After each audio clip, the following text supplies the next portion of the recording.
Boa noite, pessoal.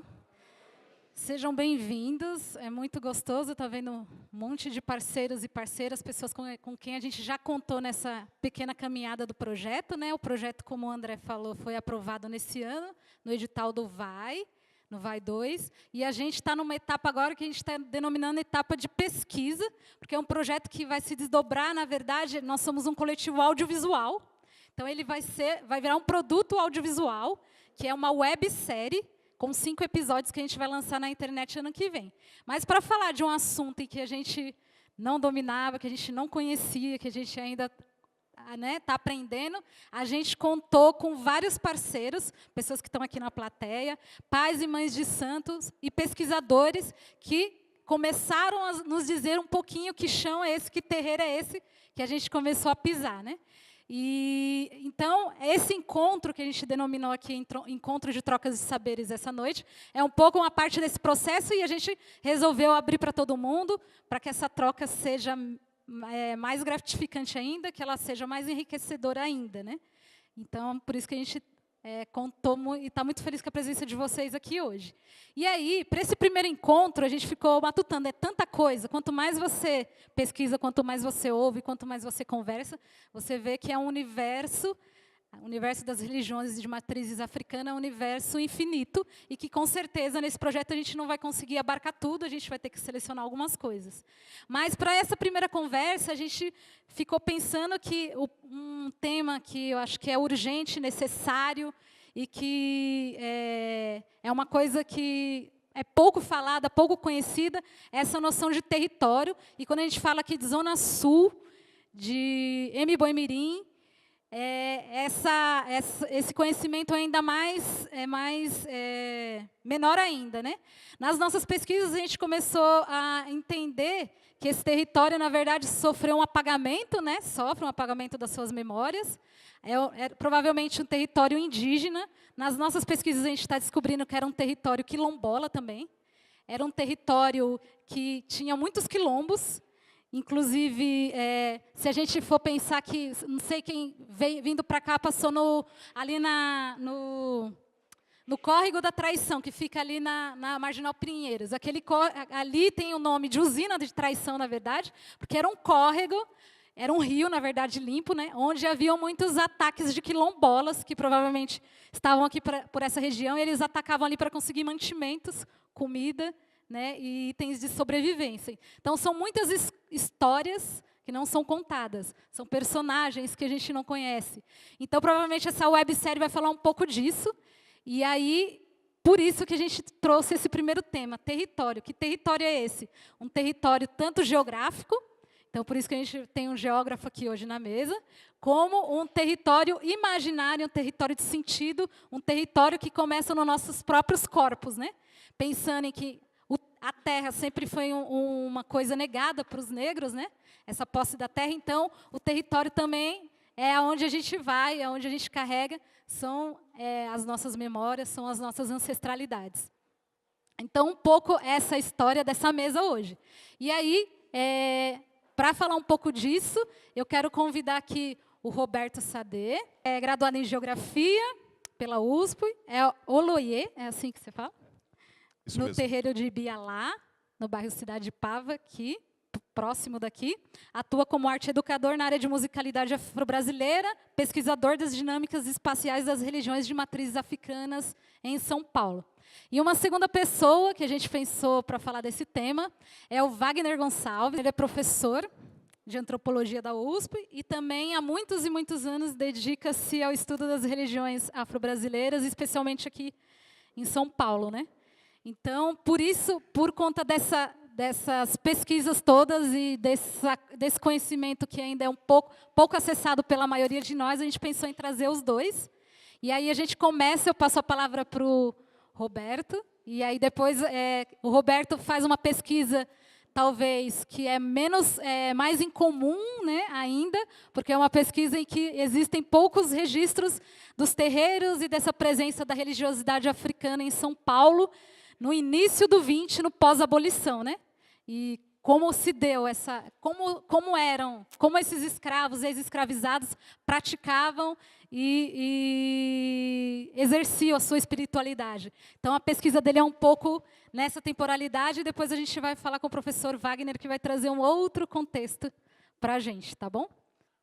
Falar sobre terreiro, falar sobre candomblé, falar sobre macumba, ainda em nossa sociedade, em muitos lugares é um tabu. Ainda é difícil ainda, né? Sabemos como que essa questão marca a gente, os afro-brasileiros, os negros, e como que ainda é difícil também levar essa questão para o universo acadêmico. Eu me chamo José Roberto Xadê, sou um oloiê. Em outras palavras, eu sou, como podemos dizer, Ogã. A diferença é que eu sou um iniciado no candomblé. E estar aqui hoje é uma honra dupla, né? Porque, ao mesmo tempo que a gente veio conversar sobre alguma coisa, sobre algo que eu amo, literalmente, hoje também eu faço idade de santo, né? Faço idade de iniciado. Então é uma situação duplamente prazerosa estar aqui, né?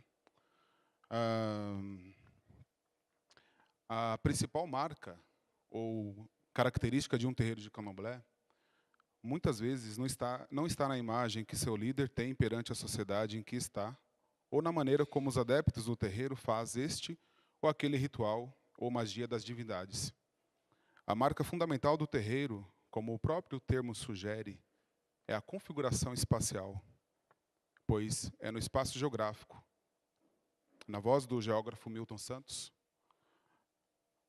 o espaço é o conjunto indissociável de sistemas de objetos e de sistemas de ações, que se realiza ou se opera as múltiplas formas mítica religiosas dos terreiros. Para um terreiro bem funcionar, em todos os seus sentidos, precisará ele estar constituído de elementos fundamentais ou essenciais para a constituição de sua própria existência e participação no mundo. Espaços dentro do próprio terreiro que diferenciem ou separem mesmo o culto de determinadas divindades de outras, a existência de árvores sagradas, a presença das diversas espécies de plantas sagradas, muitas vezes nascida na própria terra do próprio terreiro, bem como a presença de poços para a utilização da água sagrada da terra, o egé, como nós dizemos, o egé da terra, ou o sangue da terra, são, entre outros elementos fundamentais para se conceber uma forma afro-religiosa de candomblé, que é mais expressiva quanto maior for o acesso e o uso destes aspectos. E todos eles guardam relação essencial com o espaço geográfico. Em outras palavras, todos eles estão conectados e ligados ao solo sagrado, ao solo dos orixás, dos inquices, dos voduns, dos caboclos e etc. É neste sentido que convidamos todos vocês para uma breve reflexão a respeito do sentido e do significado da presença e existência dos terreiros afro-religiosos, bem como dos dilemas que os afligem. O risco de desapropriações, perseguições, desrespeitos religiosos. Seja qual for o seu segmento, Umbanda, Candomblé, Quimbanda ou até mesmo as Irmandades do Rosário. Nas áreas mais centrais da cidade, mas, especialmente, sobretudo, nas periferias, que também é o meu lugar de fala, desta grande cidade, que é multicultural e simultaneamente excludente. Nesse sentido, eu gostaria de iniciar um bate-papo com vocês, um pouco sobre a minha trajetória dentro do terreiro de Candomblé, para trazer um pouco da proposta que a mesa nos deu, né? A vivência e, no meu caso, a experiência acadêmica. Eu sou uma pessoa que estou transitando entre os dois ambientes, com certa dificuldade, como a maioria dos afrodescendentes. Tive muito empecilho para chegar até a universidade e não cheguei com menor esforço do que uma pessoa de pele mais clara do que eu. Ou melhor, uma pessoa de pele mais clara do que eu teve, sim, um menor esforço em relação a mim. Por diversos contextos históricos, a gente pode explorá-los um pouco mais, né, no nosso bate-papo. Então, ótimo, por aí é melhor. Bom, eu tomei o prazer de nomear sobre a minha apresentação como terreiro, vivências periféricas. Porque é isso, né? Terreiro de Candomblé e periferia parece que sempre teve muito a ver, né? Mas tem uma relação com a centralidade também. A gente não pode desconsiderar isso. Vamos lá. A minha história no terreiro de Candomblé, ela passa um pouco pela história do terreiro da Mãe Zefinha de Oxum, da Mãe Zefinha do terreiro de Xambá. Quando muito pequeno, eu já fazia parte de um terreiro da Mãe Isabel de Oxum, e já nos primeiros meses de nascido eu já fazia parte do contexto desse terreiro. Nessa foto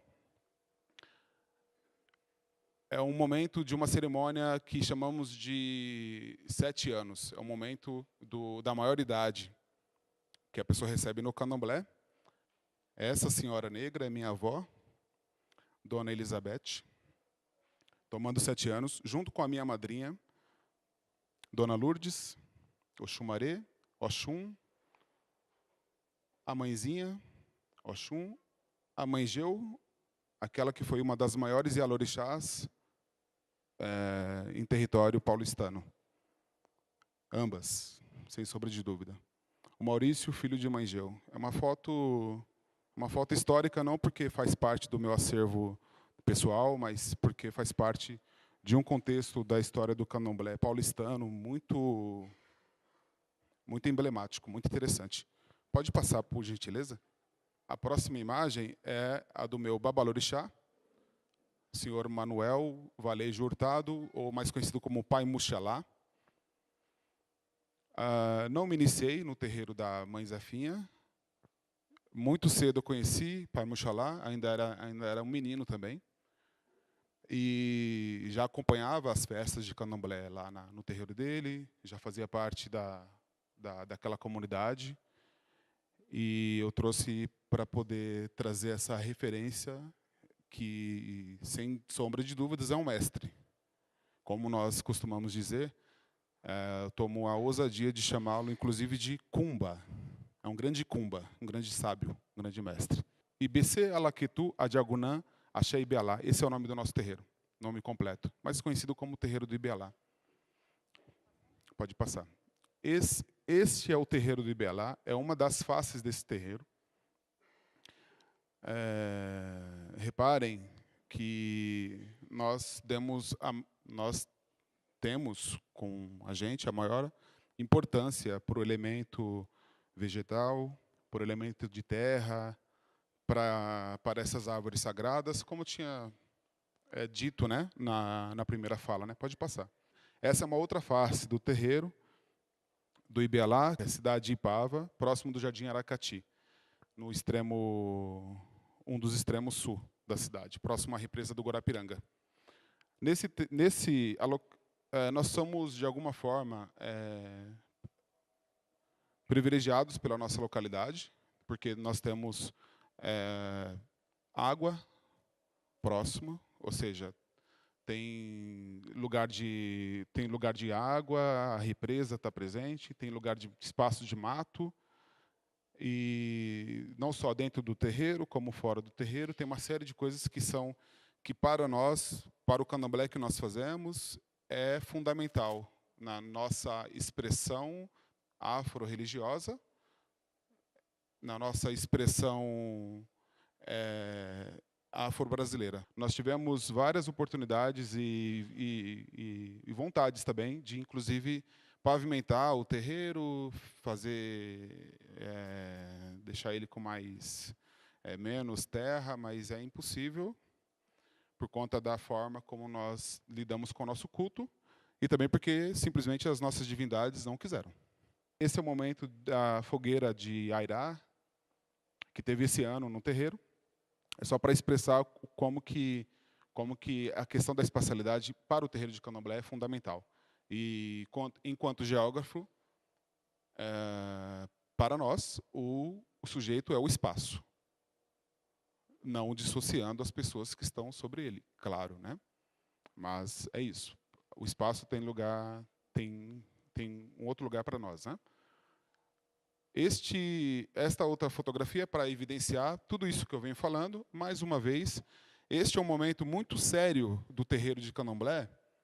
É um momento que normalmente acontece após as festas de candomblé. Nossas festas, nossos preceitos de terreiro, eles normalmente se iniciam aproximadamente uns 20, às vezes 30 dias antes da festa principal e estende-se após a festa, mais ou menos uns 7 dias ainda. Este é o momento após a festa. Eu não posso falar, porque isso aqui é um encontro público, sobre o que de fato significa isso. Porque por uma questão de segredo e de guardar o nosso sagrado, a gente tem muito disso, né? Mas esta fotografia ela é muito emblemática porque quando nós dissemos eu faço parte de tal raiz, de tal axé ou de tal casa, seja qual for, é a este elemento que nós estamos nos referindo. Este é um momento de produção do principal elemento que constitui a raiz de um terreiro, que constitui a raiz de um axé. Dessa perspectiva, a gente consegue perceber que para a gente expressar o nosso candomblé da forma como nós expressamos, se a gente fosse fazer em um lugar que não desse essa possibilidade, não tivesse esse espaço propício, não teria como. Nós teríamos que, inevitavelmente, buscar outro lugar. O terreiro do Ibialá, ele já esteve em outra localidade, no Ipiranga. No começo dos anos 80, veio para o Cidade de Pava. No comecinho dos anos 80. E é esse o candomblé que a gente tem feito de lá para cá. Eu trouxe essa imagem para a gente. Eu gostaria de pensar uma coisa com vocês, que eu, enquanto acadêmico também, eu acho que, na verdade, eu não vi nunca ninguém falar sobre isso, né? A Estrada da Macumba. A Estrada da Macumba é a Estrada da Baronesa. É esse trecho de estrada aqui. Ela vai para um bairro chamado Parque do Lago. Essa massa, nós chamamos de massa d'água na geografia. É a represa do Guarapiranga. É uma face da represa do Guarapiranga. Esse ponto aqui é o local de entrada de um dos santuários que existem na cidade de São Paulo. É a entrada do território, aí é uma denominação minha, né, do território da Macumba. Essa área aqui, infelizmente a resolução não vai ajudar a gente muito. Essa área aqui, essa área verde, é um espaço de mata atlântica. Nesse lugar aqui existia na década de 90, sobretudo na década de 90, era um dos locais mais procurados pelos terreiros em São Paulo. Quer dizer, se o pai ou a mãe quisesse fazer alguma coisa com relação a um espaço de mato, era nesse lugar que ele buscava. Essa fotografia aqui é uma fotografia aérea, eu tirei do aplicativo Google Earth, é de 2008. E pode passar uma outra, tem uma outra que é mais recente, 2017. A gente já mostra uma configuração mais diferente, já apresenta um maior número de moradias. Aqui, nesse local, existia eram vários terreiros que se reuniam. Assim como existe o Vale dos Orixás. Quem já ouviu falar dos Vales dos Orixás lá no ABC, né? É uma área verde que é destinada ao culto dos nossos ancestrais, seja ele orixá, caboclo, ou os guias, pela parte da Umbanda, ou seja ele Vodum, enfim. Aqui nós tínhamos vários terreiros, vários espaços de terreiro. Na década de 90, precisamente em 1996, eu ainda era um menino e a gente estava tentando recuperar essa área. É uma área que, se eu não me engano, pertence ao Parque do Guarapiranga ou talvez a um parque Jardim Herculano. Eu não tenho bem certeza a qual parque ela pertence. Mas os terreiros se apropriaram dessa área e aí essa estrada ficou conhecida como a Estrada da Macumba. Oficialmente, a Estrada da Baronesa. Na década de 90, nós tentamos revitalizar essa área. Infelizmente, eu perdi todos os registros que eu tinha.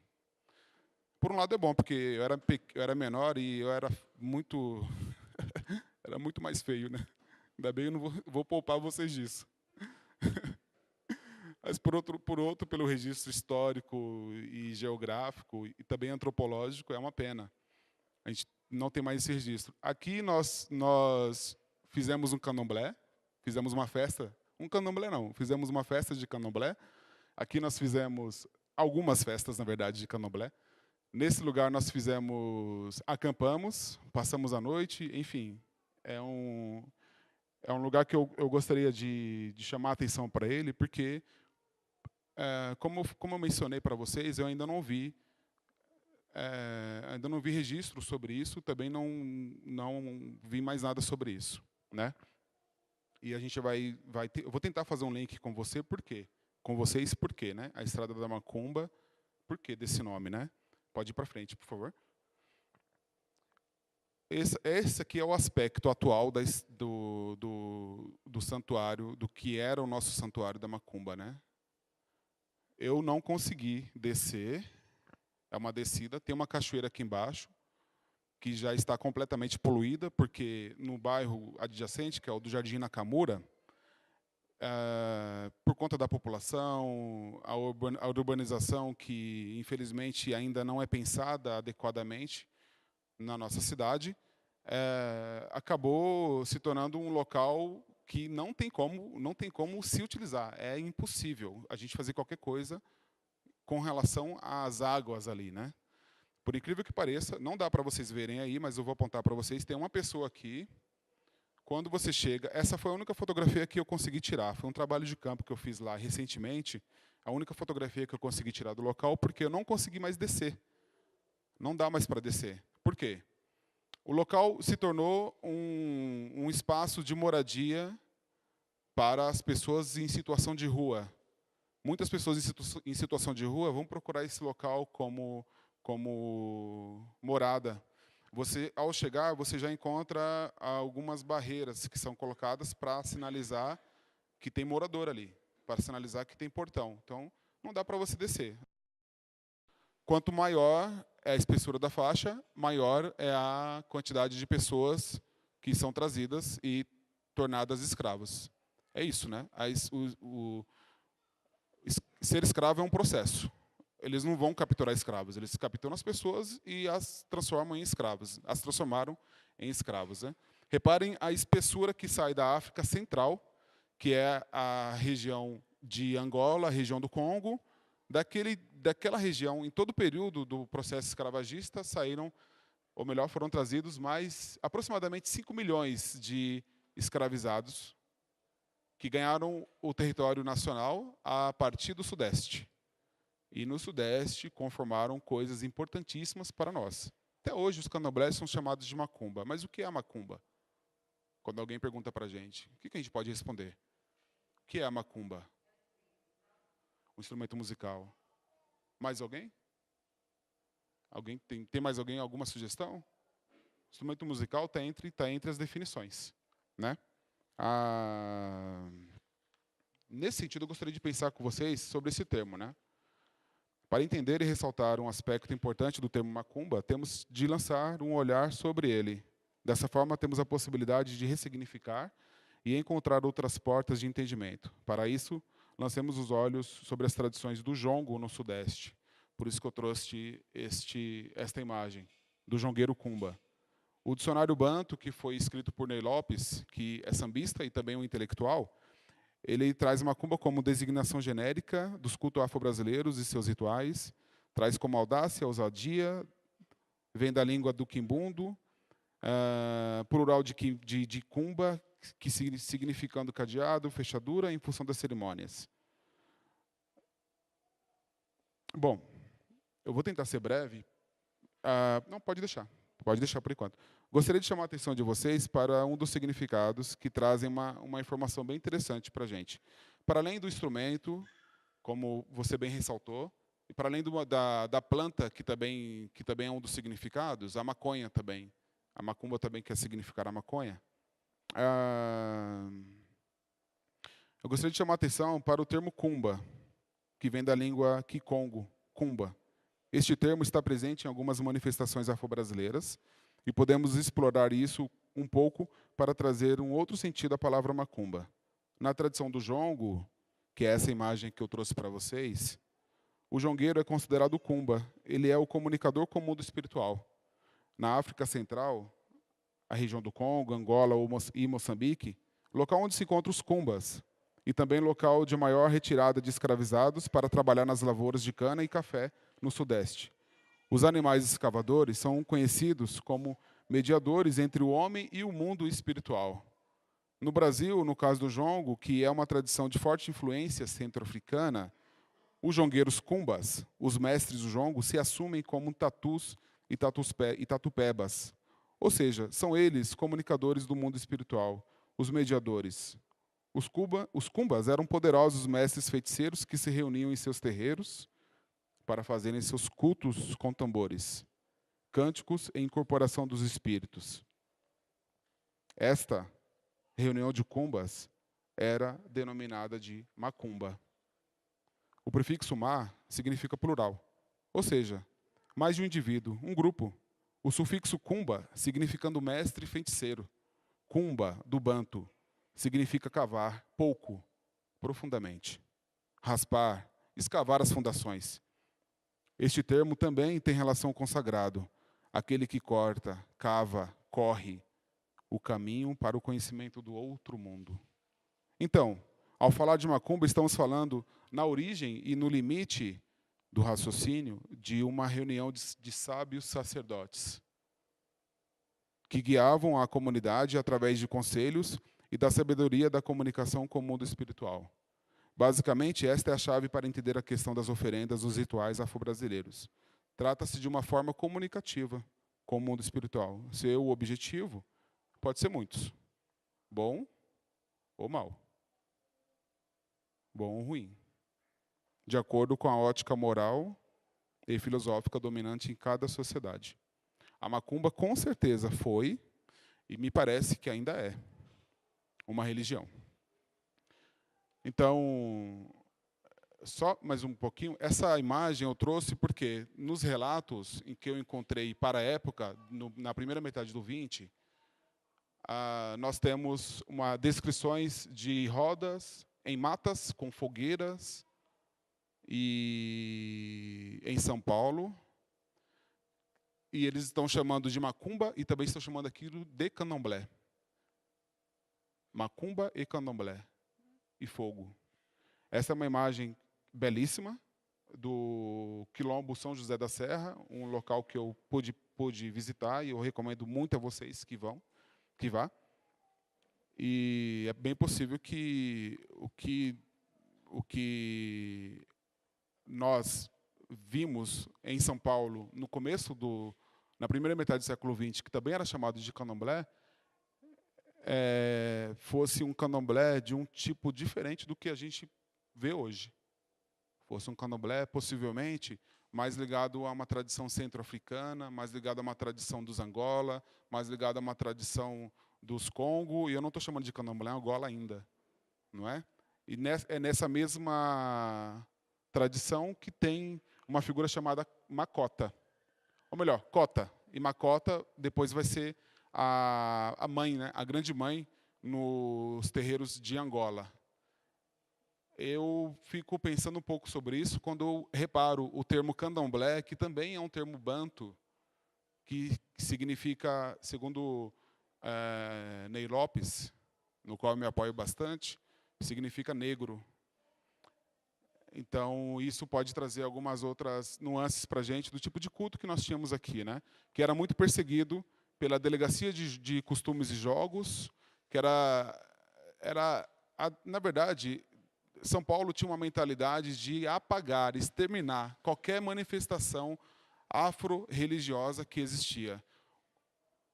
Década de 30, 1930, foi um período que foi mais massificador dessas práticas da Delegacia de Costumes e Jogos, onde procurou apagar toda e qualquer memória afro-religiosa e, por consequência, negra de São Paulo. Ou branca, pobre, que também estava inserido no contexto das macumbas. Uma forma de proteção desses grandes mestres era, ao invés de se mostrarem enquanto macumbeiros, era se mostrar espíritas. E abrir centros espíritas, que era só a fachada. E, na verdade, nós tínhamos lá um culto que o Robert Slenes, o historiador, vai chamar de cultos de aflição. E, para ir finalizando, pode ir embora. Esses são alguns registros das macumbas que existiam em São Paulo. Pode passar, pode ir. Vai, pode ir. Já dei uma boa adiantada. Pode ir. Pode ir. Esse não é Haiti. Esse, o Baldo, se eu não me engano, é o Baldo o nome dele, é um dos primeiros registros que eu encontrei sobre a Umbanda em São Paulo. Esse registro foi de 1942, não lembro bem. 48? Alguém está dizendo 48? É isso aí? Estava lá. 1948. Contudo, ele já estava operando com a Umbanda dele há quase 2 décadas antes.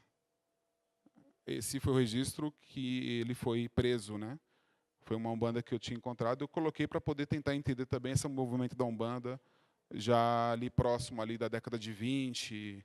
Enfim, pode passar, por gentileza.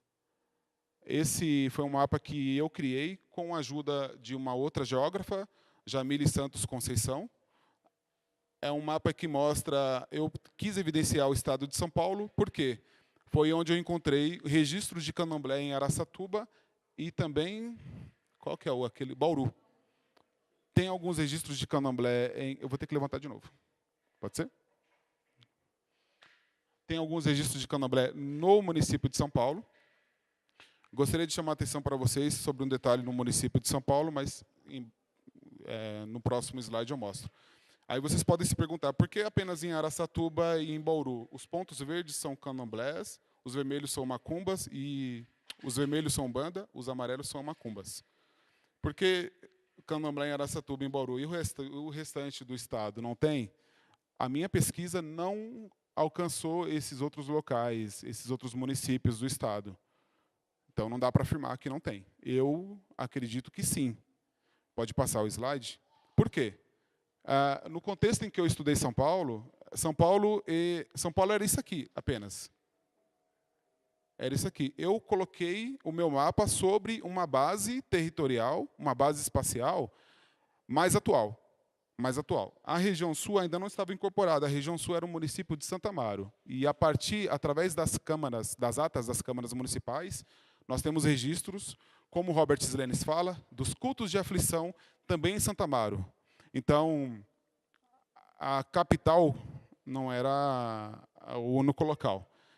Esse aqui é um mapa que eu busquei espacializar. A resolução não está muito boa, mas é um mapa que eu busquei espacializar a presença das macumbas e dos candomblés. Como falar de macumba e candomblé nesse tempo parece que eram as mesmas coisas, porque esses termos eles transitavam no outro, assim como transita até hoje, né? É comum eu falar, nós de terreiro falarmos, né? Eu vou na macumba de fulano, eu vou na macumba de ciclano, né? Isso é comum. Eu busquei evidenciar os terreiros de candomblé apenas os que estavam intrinsecamente ligados a esse termo, apenas, não dialogando com outro termo, macumba.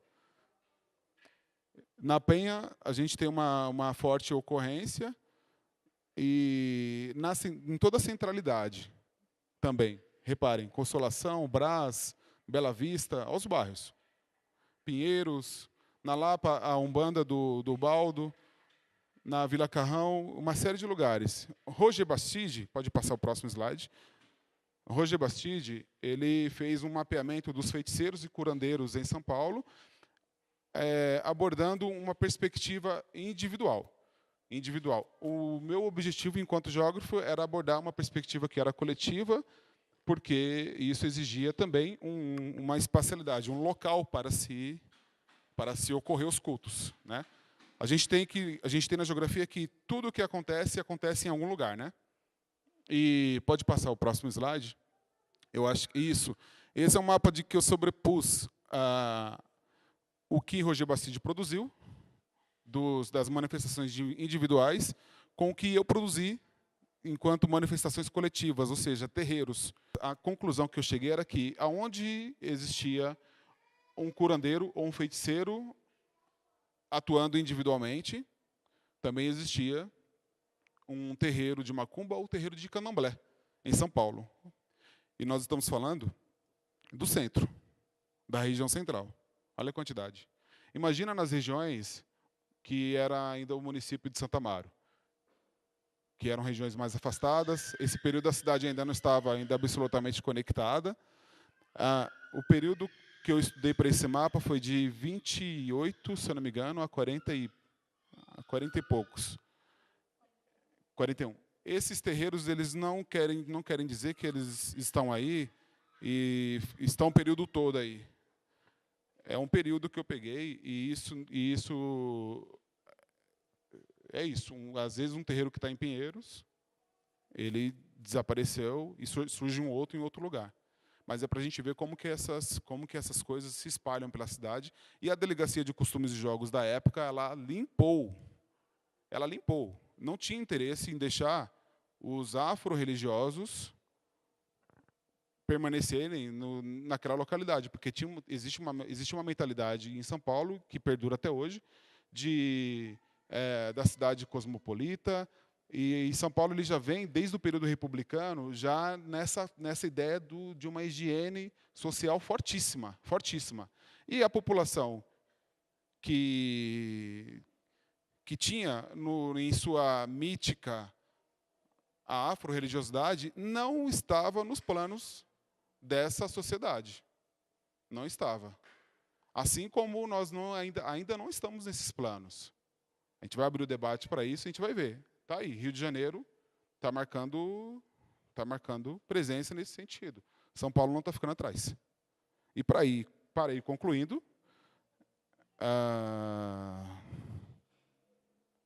eu acho que eu consegui esboçar todas as nuances que eu gostaria de esboçar para vocês, né? Um termo muito interessante que passa pelos mais diversos terreiros de São Paulo e de fora do estado é o termo calunga.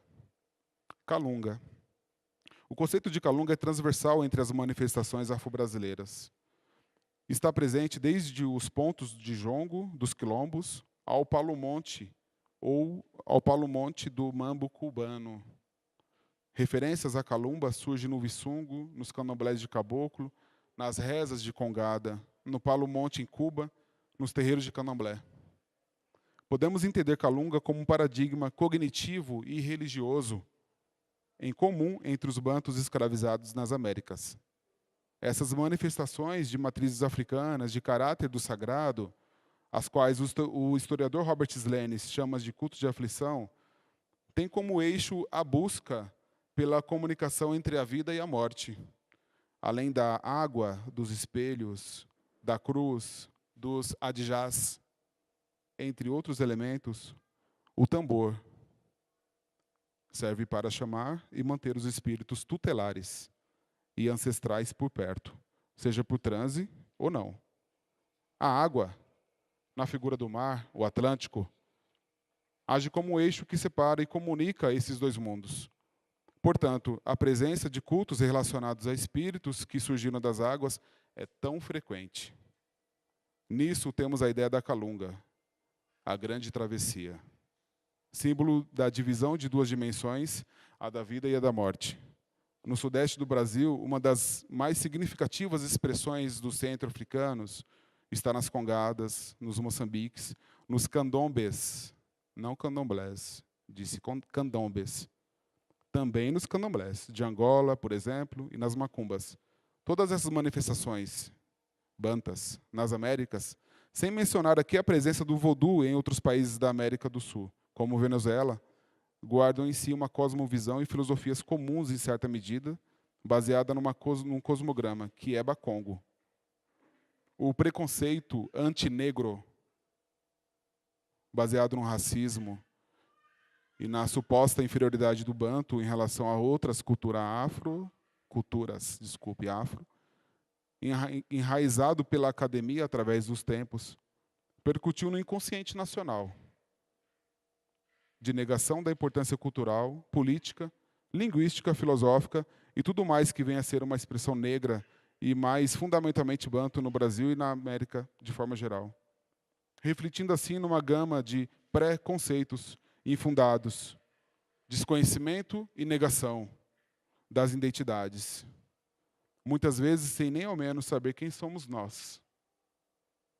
O olhar enviesado que inseriu as manifestações de origem africana em um patamar inferior da linha evolutiva que pretende, é portador de uma miopia institucional, que não é capaz de enxergar a reivindicação de suas matrizes africanas na praxis e no cotidiano sagrado de nossas comunidades, nossos ancestrais, nossos babás, nossas iás, nossos cumbas, nossas macotas, mametos, tatas, gaiacus, dotés, capitães do congado, jongueiros, paleiros, loas, orixás, inquices e tantos outros, devem se revirar inquietos, onde quer que estejam, a se questionarem. Quando esta sociedade doentia vai, de fato, entender o que canta e fala os nossos tambores? Obrigado. Obrigada, Roberto. E só para complementar um pouco o que ele estava dizendo, eu achei num estudo da Maria Cristina Wischenbach, é assim que se fala? Wischenbach, que é uma historiadora aqui de São Paulo, né? Um registro, ele estava falando aqui dos nomes, né? De um curandeiro, que era assim conhecido, aqui tem a tese dela, né? Ritos de magia e sobrevivência, que andavam aqui por Santa Amaro. E ela diz assim: aliando as dificuldades de emprego e sobrevivência ao legado cultural aprendido na África, outros africanos sem residência fixa viviam das práticas de curandeirismo, caracterizadas como crime de estelionato pelas autoridades públicas. Em meados de 1860, a gente está falando de 1860, portanto, um pouco antes do que ele estava falando aqui, Saturnino de Oliveira Costa, africano de Portatígua, de 30 anos, e Joaquim Antônio, da mesma idade, Congo, Angola, agiam entre os homens pobres dos arredores de Lava Pés, de Santo Amaro e Borda de Campo, que a eles se dirigiam para a cura de doenças crônicas, como o reumatismo. Segundo o depoimento, Saturnino curava com banhos e ervas e bebidas feitas de aguardente e raízes. Joaquim Antônio, por meio de cerimônias mais complexas. Cerimônias mais complexas. algumas descritas como mistos de adivinhações, beberagens e rezas. Autoridades classificavam como charlatanismo. Então, lá em 1860, aqui na região de Santo Amaro, existia um Saturnino e um Joaquim, muito provavelmente, né, já faziam o Bento do Portão. É outra entidade que também é cultuada até hoje aqui no cemitério de Santo Amaro, né? Então, para a gente ver, também há registros que onde hoje é a igreja do Largo 13, na verdade existia uma capela, muito provavelmente ela era de uma irmandade de homens pretos, assim como existia a Irmandade dos Remédios no centro. Então, e aí a gente, com Salomão achou um decreto lá judicial que mandava derrubar aquela capela dos pretos e construir o que hoje é a igreja do Largo 13, ali de Santo Amaro. Existe esse documento. Então, são como se fossem várias peças de um grande quebra-cabeça, né? Que vai demorar um tempo ainda para a gente juntar, mas esse projeto é um pouco dessa vontade de juntar. E aí, para a gente continuar esse bate-papo, para a gente não se alongar muito, eu vou passar aqui a palavra para o professor Wagner, que vai trazer um pouco também dessa territorialidade a partir, acho que, de um olhar da antropologia. Então, com vocês, professor Wagner. Obrigado, Luciana. Eu não sei se eu vou conseguir ver o que eu vou passar aqui, mas antes eu queria voltar para aquele logotipo do projeto de vocês, Pé de Terreiro. Bom, boa noite a quem é de boa noite, Mucuyu a quem é de Mucuyu, Colofé para quem é de Colofé, e good night para quem é de good night. Bom, eu não sei se vocês entenderam o cumprimento que eu dei, talvez o boa noite e o good night, né? Os que estavam no meio, o Colofé, o Mucuyu, não sei se todos entenderam, provavelmente os nossos ebomes, os nossos babalorixás, né, entenderam. Por quê? Porque são expressões africanas que significam cumprimento, né? E, geralmente, cumprimento nas várias nações nas quais constituem as tradições de matriz africana em São Paulo. Então, isso é um pouco interessante, né, Roberto? Porque se a gente fala boa noite ou good night, provavelmente muita gente conhece. Até o Bonacera, talvez, muita gente saiba o que significa. Mas, infelizmente, o Mucuyu, o Colofé, né, pouca gente sabe por quê. Porque são expressões africanas e que, nesse processo que a gente está discutindo hoje, acabaram sendo invisibilizadas ou seus significados menos enaltecidos quanto outros, né? Então, eu gostaria de começar agradecendo muito ao convite de estar aqui, né? Agradeço a Luciana, né? Agradeço a toda a organização, em nome da Luciana, que me fez o convite diretamente, a oportunidade de estar aqui, de estar ouvindo o Roberto nessa pesquisa interessantíssima, maravilhosa, né? Eu espero que você me mantenha informado das novidades dela, porque realmente é muito interessante, né?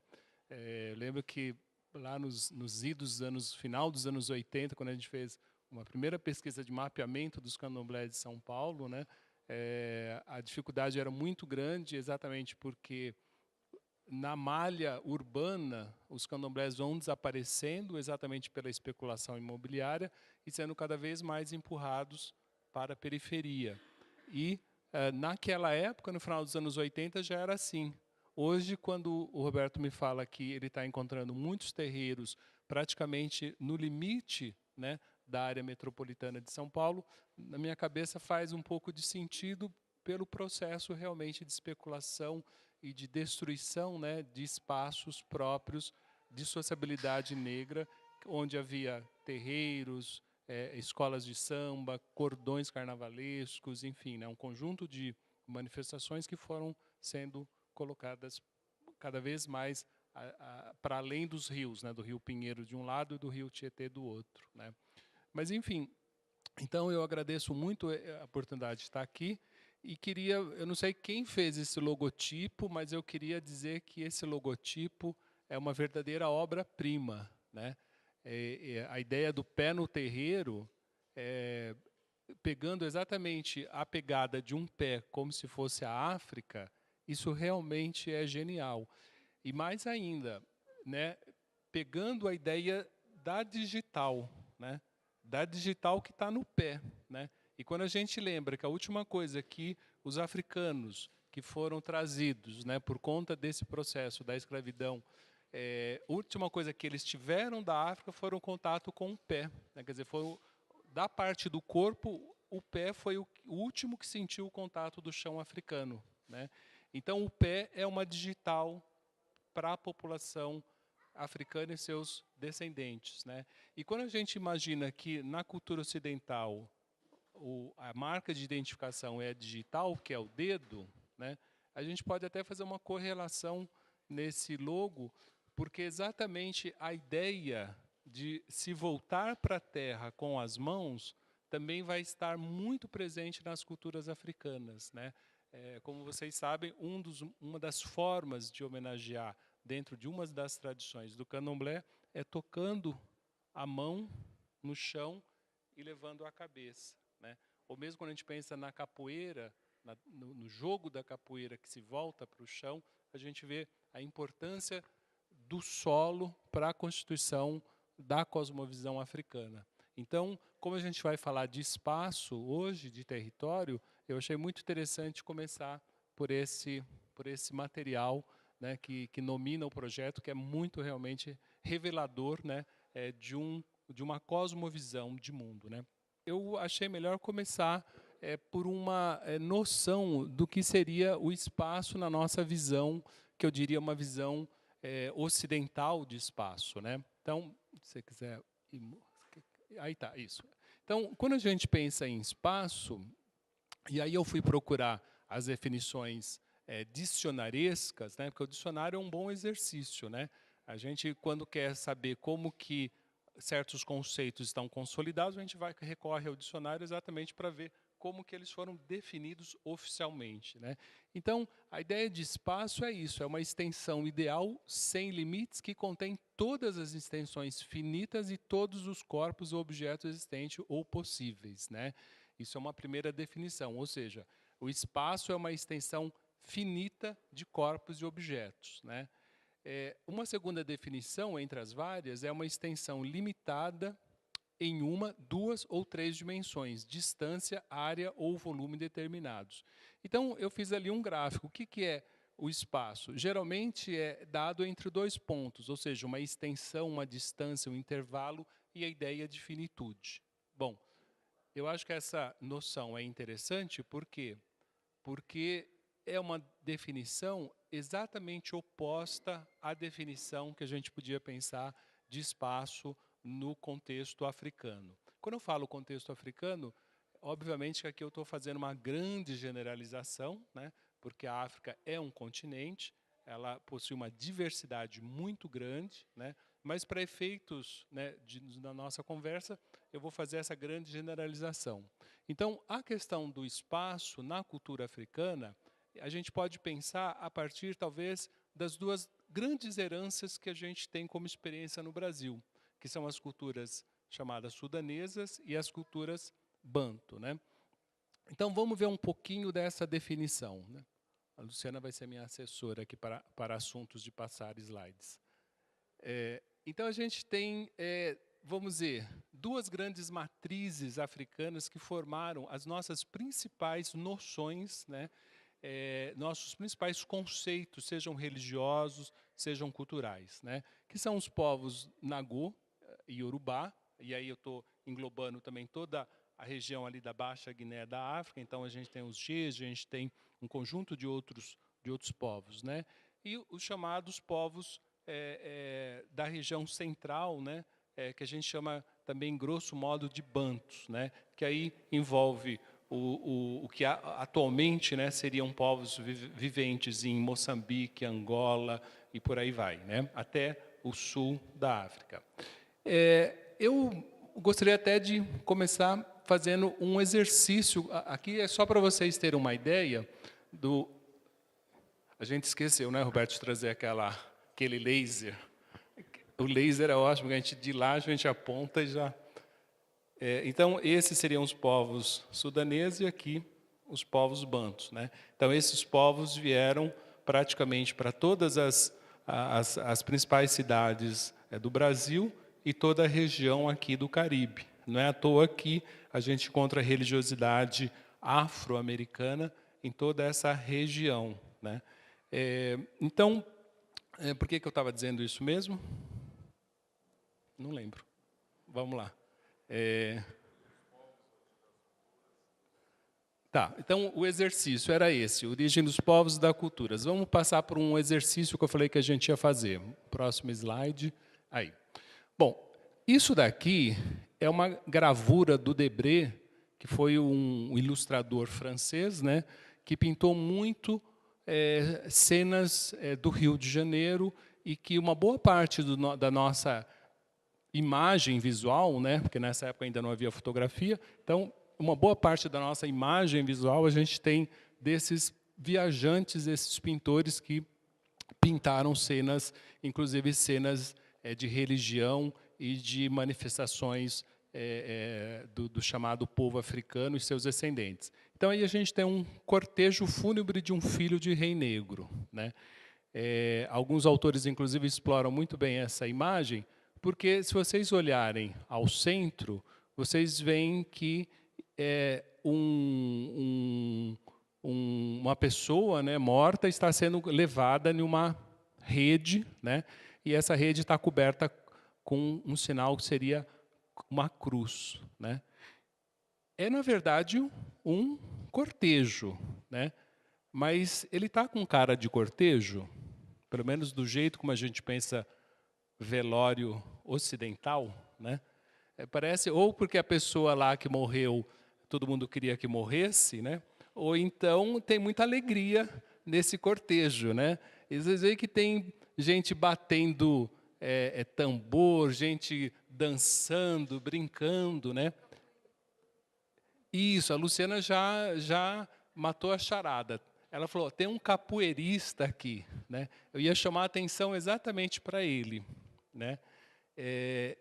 Ele pode realmente ser um capoeirista, mas talvez, e eu sigo a análise de alguns autores, ele seja um dos primeiros registros que a gente tenha daquilo que o Roberto acabou de falar, da cosmovisão banto do mundo, que é uma cosmovisão dada pela ideia de que o sagrado está embaixo e não em cima, né?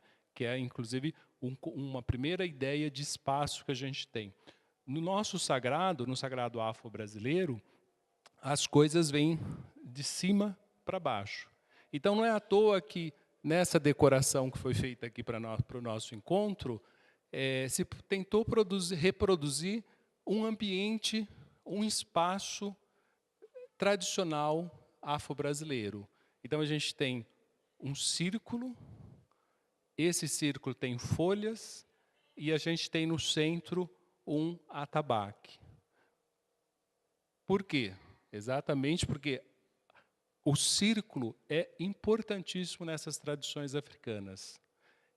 E o contato com o solo, com o chão, é também extremamente importante, né? A gente pode fazer, então, um exercício que talvez esse sujeito, o nosso capoeirista, como disse a Luciana, talvez fosse um capoeirista, mas também não fosse um capoeirista.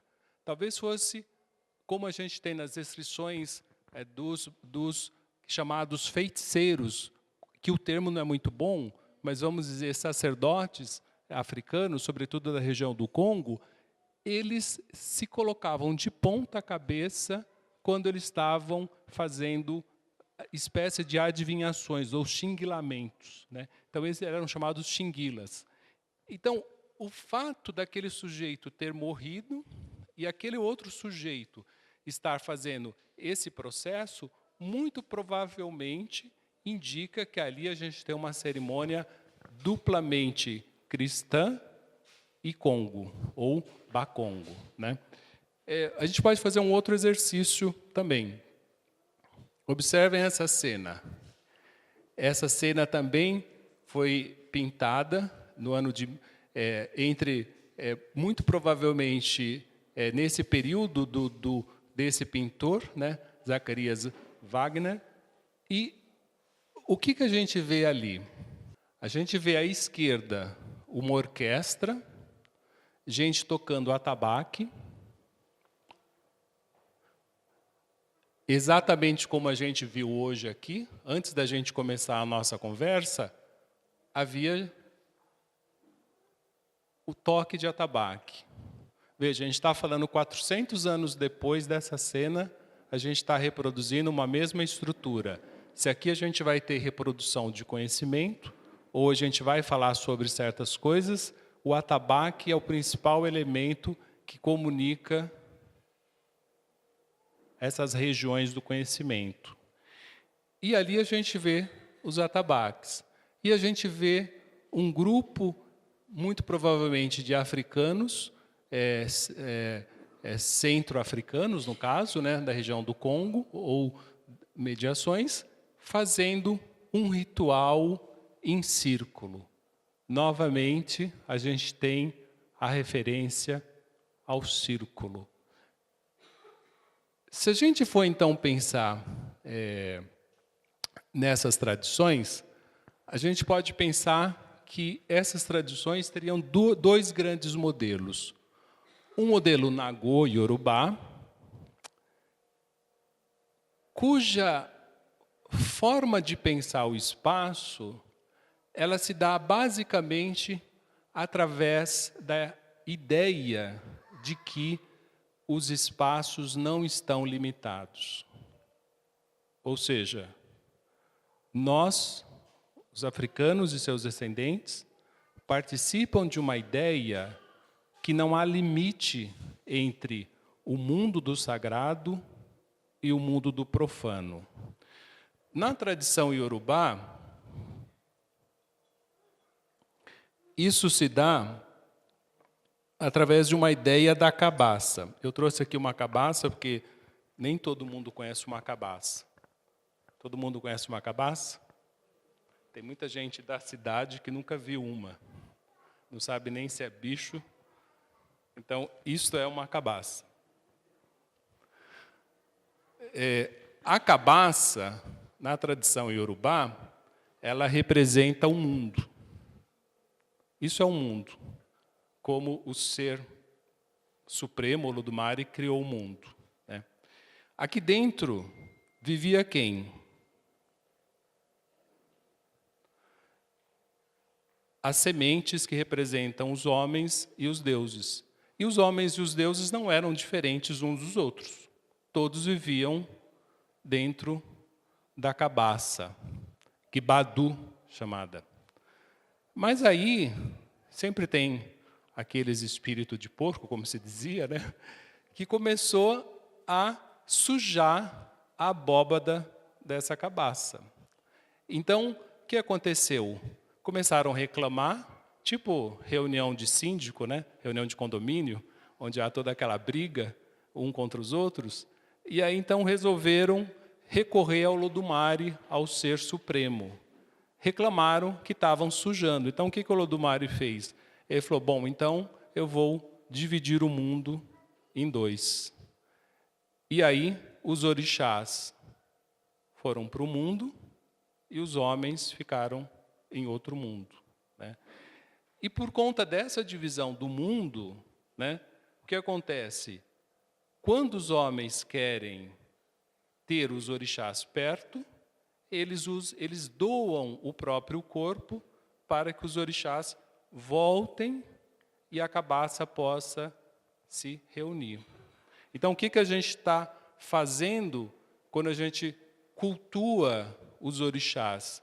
A gente está, através da ideia da separação do mundo Orum, espaço invisível onde habitam os orixás, e Aie, o espaço onde habitam os homens, inclusive que não tem em cima e embaixo, essa ideia ocidental de que o sagrado está em cima não existe na cultura africana.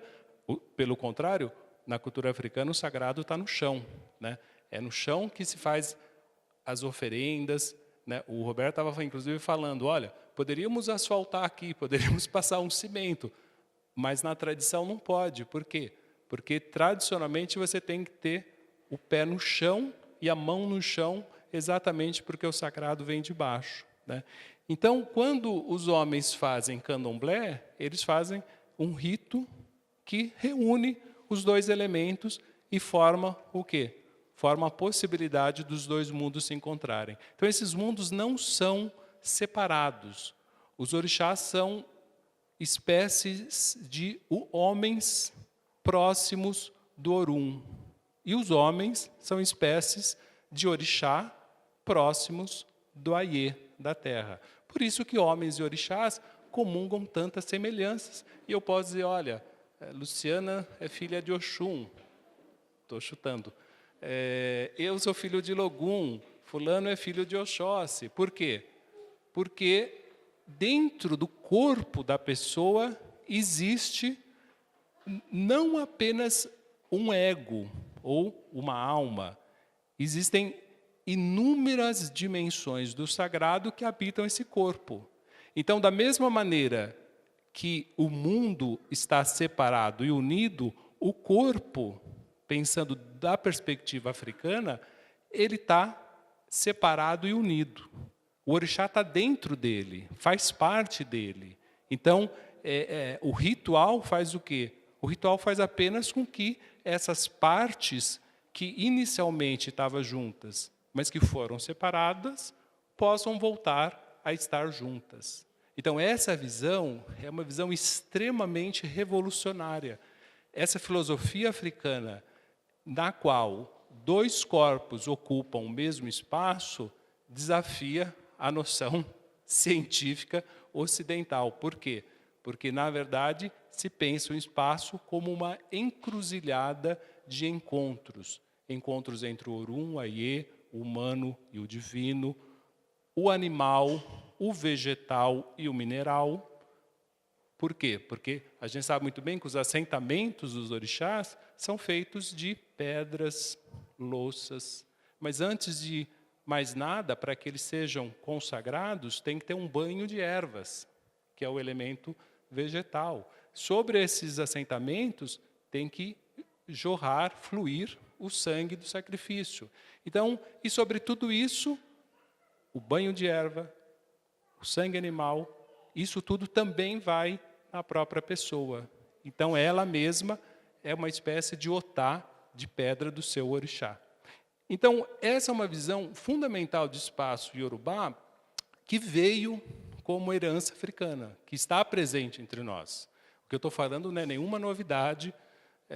Os sacerdotes que estão aqui presentes, inclusive eu peço o meu agô, porque tudo que eu sei, do pouco que eu sei, eu aprendi exatamente com a tradição, com esses ensinamentos que foram herdados ao longo de séculos, né, de transmissão oral.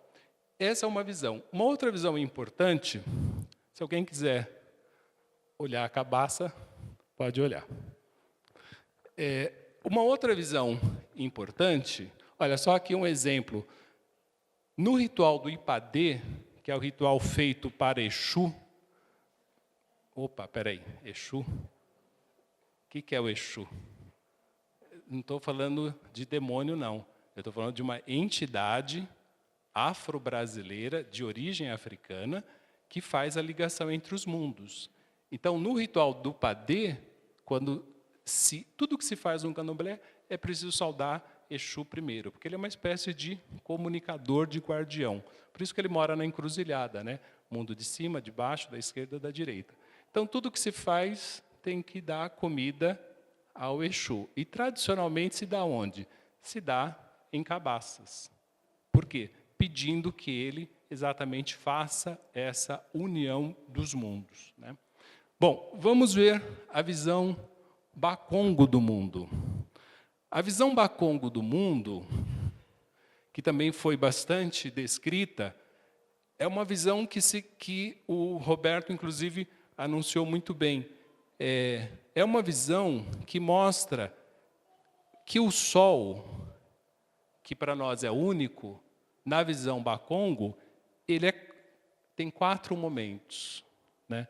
Ele brilha no leste, que representa o nascimento de tudo, dos animais, das pessoas, das plantas.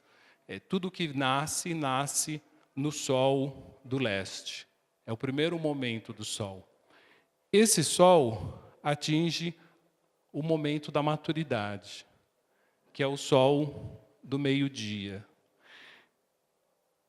Depois esse sol se põe no oeste. É o sol vamos dizer, do momento após a maturidade, que as coisas passam por um ciclo de definhamento. Esse sol, quando brilha na parte de cima, ele é chamado o sol do nosso mundo, do mundo que nós conhecemos. Quando ele brilha na parte de baixo, ou seja, é o sol da meia-noite, a gente pode chamar assim, ele está brilhando no mundo chamado Pemba, que é o mundo dos antepassados, né? Esse mundo do lado de baixo, ele é dividido do mundo do lado de cima pela linha do mar chamada Calunga. Então, para os Bakongos, atravessar a Calunga em vida era uma grande violência. Por quê? Porque você só atravessa a Calunga quando você morre, né?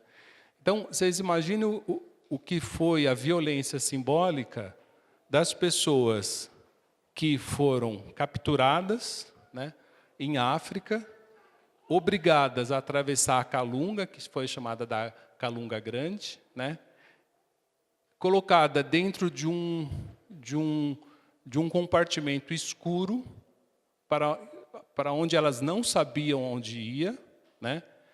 E muitas vezes morriam nessa travessia e eram atiradas no mar, né? Então, essa violência simbólica, ela está presente até hoje nas cantigas de jongo, que o Roberto falou, nas cantigas de capoeira, nas cantigas que falam que o ouro está no fundo do mar, nas divindades que são ricas e múltiplas, que fazem referência às águas. Por quê? Porque exatamente é nesse fundo da Calunga que moram os antepassados que renascem no corpo dos seus descendentes, né? E como se fala com a Calunga? Uma coisa curiosa, a Calunga, o mundo da Calunga chama Pemba, e ele é representado pela cor branca. Naquela tela que eu mostrei para vocês, se vocês olharem a mulher central que está fazendo a louvação, ela está com o rosto todo pintado de branco, né? E o que é Pemba hoje em dia nos cultos bantus? É o pó que o sacerdote põe na mão e sopra nos 4 cantos do terreiro. E fazendo isso, ele diz o quê? Ele está purificando para que as divindades sejam chamadas para aquele espaço. As divindades que moram, inclusive, no mundo da Pemba, né? Então, quando a gente vê hoje um sacerdote praticando isso, a gente pode pensar que isso é uma herança de pelo menos 4 séculos de tradição que foi transmitida oralmente. Uma outra maneira do sacerdote entrar no mundo da Calunga é pegar esse pó branco, riscar no chão em forma de cruz, se posicionar no meio dessa cruz e invocar os espíritos, os antepassados. Então, hoje, quando a gente vê os nossos guias fazendo o chamado ponto riscado, eles não estão fazendo nada mais, nada menos do que invocando a Calunga dos antepassados, né? E mais ainda, o que representa essa cruz? A própria ideia de encruzilhada, né? Então, quando os colonizadores portugueses chegaram na região do Bakongo e impuseram a cruz, dizendo: acredite nisso para que vocês possam se comunicar com o mundo do céu, é como se eles dissessem, sim, nós já acreditamos isso há milhares de anos, né? E eles começaram a cultuar a cruz, né? Se você puder voltar naquela cena anterior, mais um, aqui. Agora talvez a gente consiga decifrar essa imagem. O corpo está sobre a cruz e o Xinguila está falando com o mundo da Calunga. Então aqui a gente tem o quê? Uma procissão cristã católica ou um ritual bacongo? E por que isso é importante?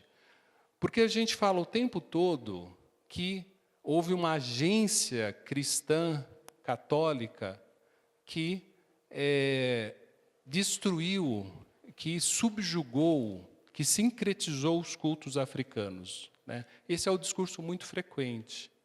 E eu queria que a gente pensasse de um lado oposto, né? Até que ponto a visão africana de mundo não se impôs ao mundo cristão? Não fez com que o mundo cristão fosse olhado da perspectiva africana? Aqui está um exemplo. Essas pessoas estão cantando, dançando. Tem um autor, o João José Reis, que escreveu um livro chamado A Morte é uma Festa, onde ele mostra que, do ponto de vista africano, a morte é uma continuidade, né? Quem conhece a Bahia, o Recôncavo, sabe que lá existe uma irmandade, chamada Irmandade da Boa Morte, em que as pessoas que fazem o culto da Boa Morte fazem com a maior alegria. E são pessoas do candomblé, são mulheres do candomblé. Por quê? Porque a boa morte é exatamente a boa vida. Quem tem uma boa vida sabe o que vai encontrar no outro mundo, está tranquilo, porque sabe que vai ressuscitar, que é um termo cristão, né? Mas que nos termos africanos, sabe que vai retornar na forma de presença nos seus descendentes, né? Então, essa ideia é importante, por quê?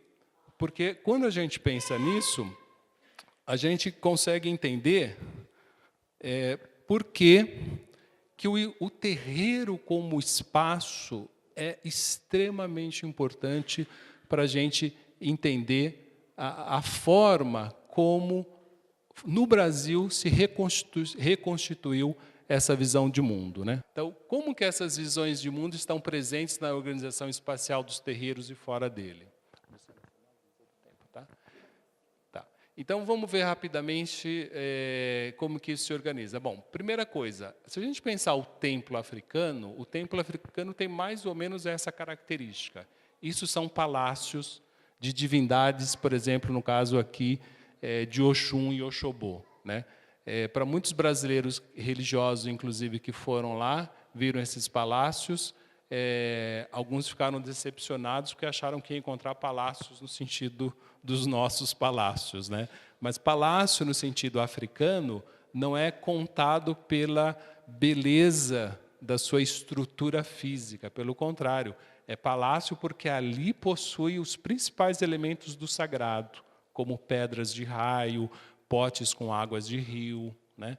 Então, o terreiro, vamos usar o termo terreiro africano, só para a gente ter uma comparação, né? Na verdade, por quê? Porque o termo templo é muito ocidental e muito judaico-cristão. Então, vamos dizer que seriam terreiros, vai? Esses terreiros, o que eles têm de... Então, o que eles têm de interessante? No Brasil, a gente tem essa formação espacial. Isso é uma estrutura de um terreiro, né? Então, em geral, o terreiro tem o quê? Tem um barracão.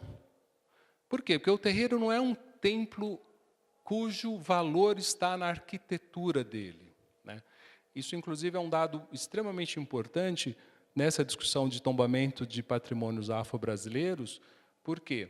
Porque, muitas vezes, os técnicos que estão acostumados a tombar igrejas barrocas, monumentos de pedra e cal, às vezes não têm a sensibilidade de entender que o espaço do terreiro ele tem que ser tombado como patrimônio, mas não porque ele denota uma arquitetura especial no sentido ocidental, mas porque ele denota uma visão de mundo onde a noção de relação entre o sagrado e o profano ela não existe como separado. Então, por isso que o terreiro é uma casa urbana. Não tem diferença de você, muitas vezes, olhar para acomodações urbanas.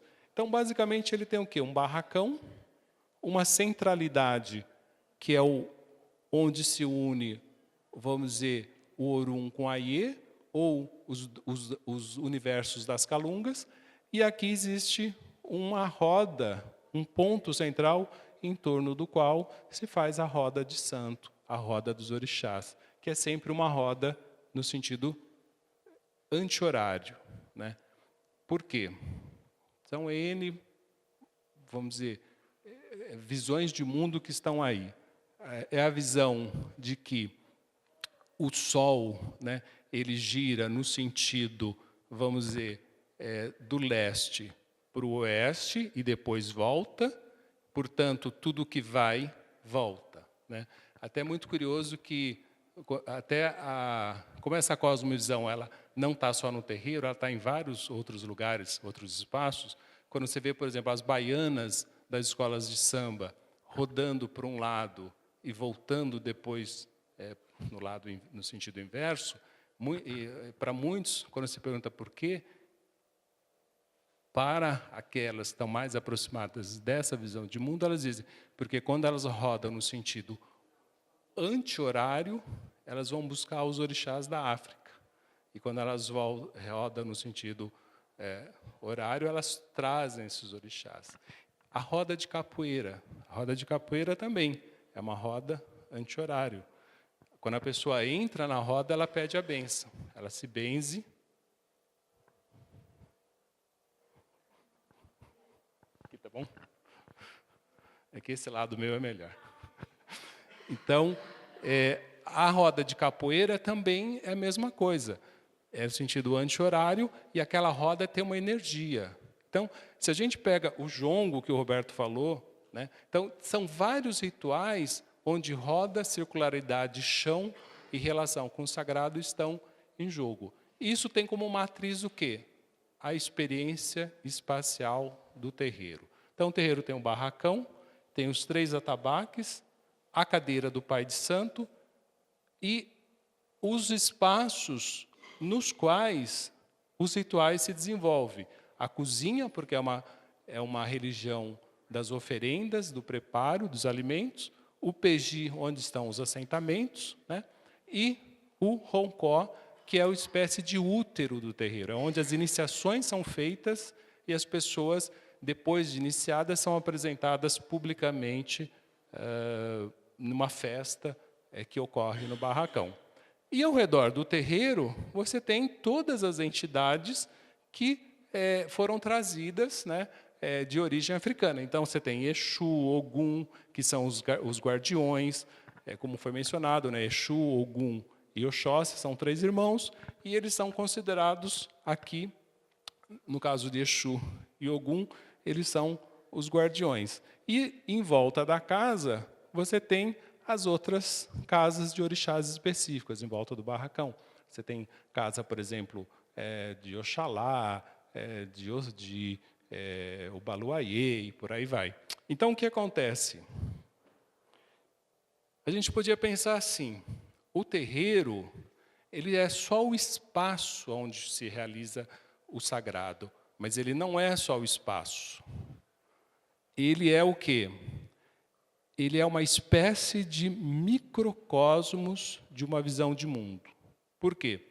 Porque quando a pessoa se inicia, ela tem o seu cabelo raspado e no centro da sua cabeça se coloca o fundamento que representa a sacralização da própria cabeça e do próprio corpo, do ori.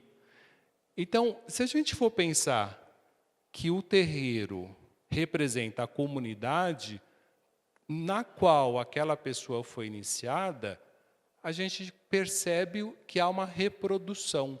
É como se, naquele centro, onde tem o fundamento, o axé do terreiro, fosse uma reprodução da própria cabeça do indivíduo. E mais ainda, esse terreiro é um ser vivo. No terreiro, o chão recebe sacrifícios, a cumieira recebe sacrifícios e são dedicados a orixás, as paredes recebem sacrifício, os atabaques recebem sacrifício, portanto, o terreiro é algo vivo.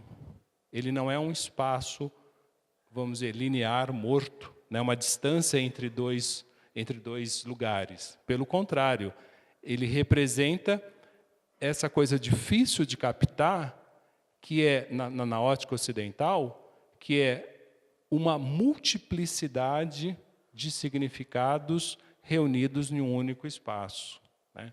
E mais ainda, a gente falou da pessoa, Ori, centralidade do Ori, o corpo da pessoa é o espaço. Essa pessoa se iniciou no terreiro, e o terreiro é o espaço da comunidade. Agora, o terreiro está saudando divindades que não estão no terreiro.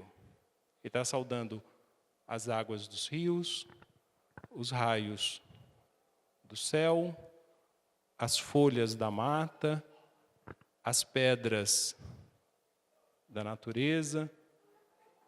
Ele está saudando o quê? Um cruzamento de energias que estão o tempo todo interagindo, fazendo que um terreiro não se baste. Ou seja, você faz o ritual no terreiro, mas muitas vezes você precisa levar o chamado carrego, as oferendas, para a mata. Você precisa levar para o rio. O Roberto estava falando, olha, o terreiro, situando o terreiro do qual ele faz parte, tem um rio, e ele está falando, esse rio está poluído, então esse rio não pode ser usado. Por quê? Porque você precisa de águas limpas. Então, a ideia é que o terreiro está para a pessoa assim como o mundo está para o terreiro. Por isso que essa visão de espaço nas religiões de matriz africana é uma noção importantíssima. O corpo é o território. E a conquista de um território externo, ela não se dá apenas por motivos, muitas vezes, econômicos. O espaço externo ele tem que ser respeitado porque ele faz parte de uma visão de mundo, né? De uma visão que, vamos dizer, reforça a ideia de cosmovisão. Tá? Bom, eu poderia me estender falando de como o terreiro estabelece relações com os espaços de culto, com os mercados, com a própria igreja, como isso constitui, vamos dizer, uma cultura nacional. Se quiser só ir passando só através dos mercados, através das festas que louvam diques, praias, encruzilhadas, cachoeiras. E o terreiro estabelece, além disso, uma noção com outras dimensões da cultura nacional que estão presentes nas festas populares, na dança, na música, no cinema, na literatura, nas artes plásticas. Só para vocês terem um exemplo. O escritor mais vendido no Brasil, best-seller, é Jorge Amado, antes de Paulo Coelho, que vendeu milhões de exemplares falando do quê? Do povo de santo, né? Então, a música mais conhecida no Brasil, ou símbolo da cultura brasileira, é o samba, que nasce nos terreiros do Rio de Janeiro, casa de Tia Ciata, onde frequentava Donga, Pixinguinha, João da Baiana, que eram todos iniciados na religião. Então, o que eu estou querendo dizer? A noção de espaço dos terreiros e a noção de territorialidade é extremamente importante e extremamente fundante da própria cultura nacional. Talvez por conta disso que essas heranças elas sejam tão invisibilizadas, talvez por conta da importância delas e do que elas representam na Constituição, vamos dizer, ou na constituição da própria identidade do povo africano e seus descendentes no Brasil. Tá?